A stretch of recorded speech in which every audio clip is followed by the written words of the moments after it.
Linkage institutions, Unit 3, Video 8, the Electoral College, the moment you've all been waiting for. Maybe not, but whatever. All right, the Electoral College. These are the people who actually represent the states and officially elect the president. Okay, so there is no building, it's not a place, it's not a thing. It is 538 people that make up the Electoral College. And those 538 people, they change every election. So it depends on who wins the states, and then they get to choose the electors. So think of a group of people meeting, and they just officially cast the votes. Now they cast the votes obviously based off of how people in that state voted, and we'll talk about all the details now. All right, so that's what it is, first of all. All right, so you have 538 total electoral votes. You need 270 of them to win. If you were to do the math, 270 is a simple majority, so it's 50% plus 1. The popular vote does not matter at all. All you need is 270 electoral votes. So what that means is you can get more votes than anybody else and you can still lose. That's what the popular vote is. That's just the total amount of votes. It does not matter at all. All that matters is electoral votes. So if you look back on this slide, all those numbers, that's the number of electoral votes that each state has. So you need to get enough states that adds up to 270 votes, and that's how you win. All right, so where do those numbers come from? So why does the state of Florida have 29 electoral votes? Why does the state of Oregon only have 7? Well, it's very simple. The total amount of electoral votes that a state has, it's the number of representatives in their state plus the number of senators. And we all know every single state has 2 senators, right? So every state has 2, and then the number of representatives obviously is different in every single state. So you add those 2 numbers up and it equals your number of electoral votes. So, for example, Florida, we have 29 electoral votes.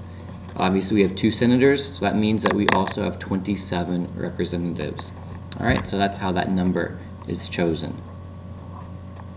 All right, we've talked about winner take all multiple times already. It's going to come up one more time, and here it is in the Electoral College.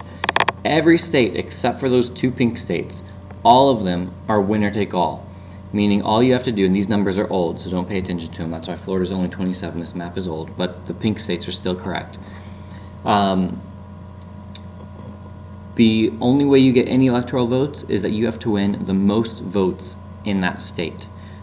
So if you win by 1 vote, so you win 2.5 million to 2.5 million and 1, that person will get all of the electoral votes in that state, even though they only won by a single vote. The only states that aren't winner take all are Nebraska and Maine. And how Nebraska does it basically is that they split their vote up among each congressional district. And so each district, whoever wins that district, they get 1 electoral vote, and that's where their electoral votes come from. And then the last 2 from the state are just who wins the most votes in that state. It's not important to know the details of Nebraska and Maine. The main thing is that everybody else is winner take all.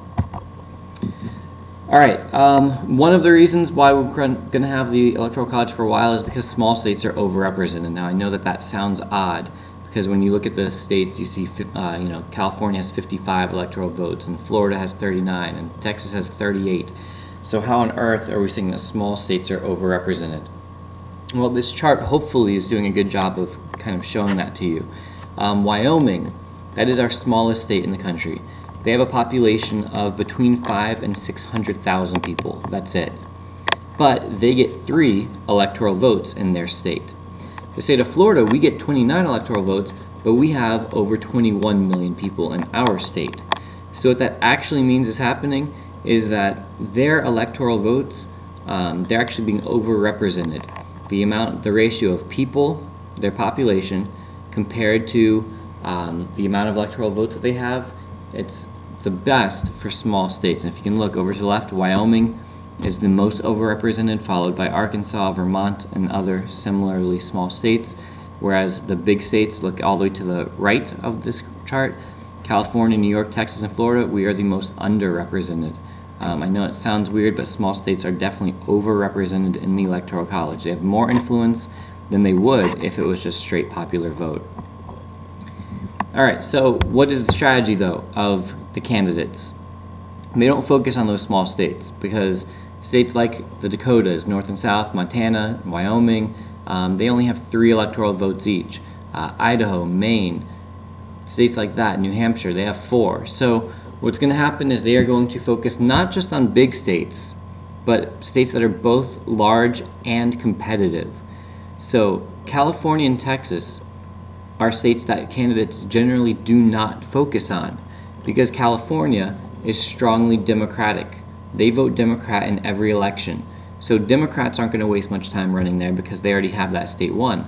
Republicans aren't going to waste much time because they know they can't win that state. Same thing with Texas, except reversed. Texas is always going to be Republican, or at least, right now it is. It's very Republican, so Democrats don't try, and Republicans don't really have to spend much time and money defending it. So the states that they are going to focus on, Florida, Ohio, Pennsylvania, those are generally your biggest swing states. So it's a combination of being competitive, meaning that sometimes they will vote for Democrats and sometimes they'll vote for Republicans, being competitive, and having a large number of electoral votes. So Florida and Ohio, those are your 2 biggest swing states. So typically they're your 2 most important states in presidential elections in the last couple decades.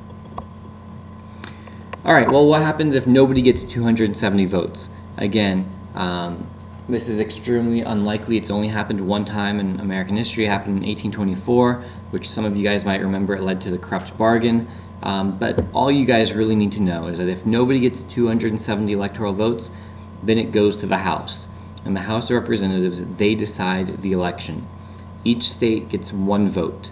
And so all their state representatives will come together and they'll cast a vote for the Republicans or for the Democrats, Democratic candidate, and they cast 1 vote. If that state has a tie, so if it's an even numbered state where there's, for instance, let's say Pennsylvania, they have 18 representatives, and let's just pretend like it was 9 Republicans and 9 Democrats, then Pennsylvania would not vote for anybody if they had a tie. If after all of that happens, it's still a tie, like let's say it's 25 to 25, there'd be a constitutional crisis. Basically, the Constitution doesn't say anything else, so there is no answer to that question. But this is the system as it has been set up. So if nobody gets a majority, it goes to the House. All right, now this stuff isn't really that important. Again, just trying to help you picture the Electoral College. But you can see here, the men in that picture, those are members of the Electoral College. And what they are doing is they are officially casting the ballots for president. So everybody voted back in November, and now about 6 weeks later, mid-December, the electors in every single state, they go to their state capital, so it's not even like they all meet in the same building, because they don't.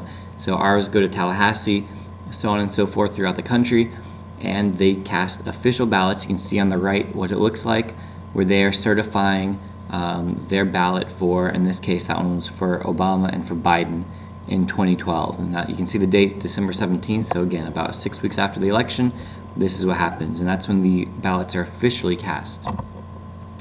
During the first week of January, Congress then counts the votes, and they officially declare a winner. So we actually don't have a winner officially until the beginning of January, even though we usually know who won, first week of November. But that's, again, this is just official stuff. Don't worry about, this too much. It's not that important for the test. All right, just a couple of facts about the Electoral College, or one more, I should say. It distorts the margin of victory. What that means is that it makes it seem like an election was a lot more of a blowout when it was actually probably closer than it sounds. So I have here this map. It's a little bit blurry, but you guys can see the numbers. 2008. All right, so Obama wins 2008, obviously. There's 2 ways that we can look at the difference. We can look at the difference in electoral votes, and we can look at the difference in popular vote. Now, if we look at the difference in electoral votes, it looks like a complete blowout, doesn't it? Obama has basically twice as many electoral votes as John McCain, so it looks like he completely destroyed him. But if you look at popular vote, again, it's true, Obama definitely won this as well. He had about 53% of the vote. McCain had a little less than 46%. So Obama did win, but now we see it was a little bit closer than maybe the Electoral College vote makes it sound like. Because what this is showing us is that he won by 7% on the popular vote. Electorally, though, it looked like he won by a lot because he had twice as many as John McCain. Two reasons why it's difficult to remove the Electoral College, why even though most Americans say that they don't like it, it would be tough to actually change it. First is that it would require a constitutional amendment. And the reason for that is because the Electoral College is laid out in the Constitution. So to change it would require another amendment, and we know the amendment process is very difficult, so that is somewhat unlikely. And secondly, it benefits the small states. We already said that earlier, that they're overrepresented, so they wouldn't want to get rid of it. Not to mention swing states like Florida and Ohio, they probably wouldn't want to get rid of it either because it benefits them. But it also benefits the two major parties because of that winner-take-all system. Remember, that was one of your obstacles to success, barriers to third-party success. So again, it benefits the small states, it benefits the swing states, and it benefits the two major parties. So it's unlikely that we're going to see this go away anytime soon.